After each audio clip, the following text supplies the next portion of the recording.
alaykum. Men Ismoilov Iqbaloy Sharof Rashidov nomidagi Samarqand davlat universiteti Urgut filiali 2-bosqich talabasiman. Bugungi o'tadigan mavzuimiz hozirgi kunda o'qituvchi tarbiyachilik mahoratining asosiy mohiyati. Rejalarimiz quyidagilardan iborat. Tarbiyachilik mahorati tushunchasi va uning pedagogik jarayondagi o'rni. Zamonaviy o'qituvchining tarbiyaviy funksiyalari va mas'uliyati. O'quvchi shaxsini har tomonlama rivojlantirishda tarbiyachilik mahoratining roli. Tarbiyachilik mahorati bu o'qituvchining o'quvchi shaxsini shakllantirish, tarbiyalash va ijtimoiy jihatdan yetuk, barkamol inson etib tarbiyalashdagi professional qobiliyati, pedagogik tajribasi va metodik savodxonligi.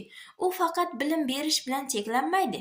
Shuningdek, o'quvchilarda ijodiy, odob, axloqiy va madaniy qobiliyatlarni rivojlantirishga yo'naltirilgan.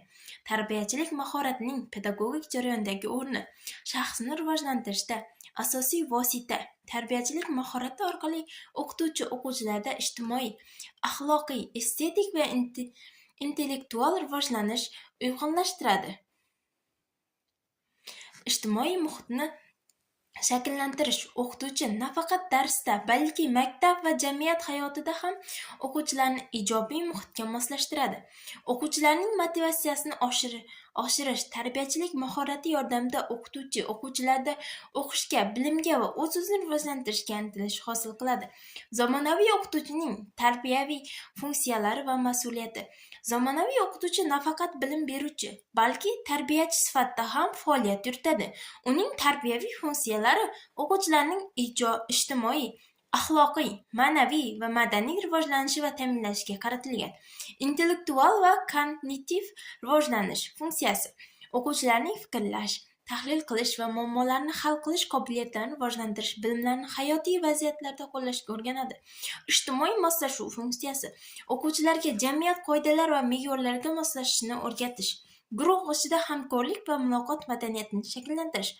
Tarbiyachilik mahorati o'qituvchining o'quvchi shaxsini shakllantirish va rivojlantirishdagi asosiy vosita hisoblanadi. Zamonaviy ta'lim jarayonida bu mahoratning o'quvchilarning intellektual, ijtimoiy, axloqiy, estetik va emotsional jihatdan rivojlanishi ta'minlashiga xizmat qiladi. Shaxsiy yondashuvni ta'minlash har bir o'quvchining qobiliyat, qiziqish va ehtiyojlarini inobatga olib, individual tarzda tarbiyaviy ish olib borish. O'quvchining o'ziga bo'lgan ishonchi va motivatsiyasini oshirish hisoblanadi. Bugungi mavzuimiz qisqacha shulardan iborat edi. E'tiboringiz uchun rahmat. Sog', salomat bo'ling.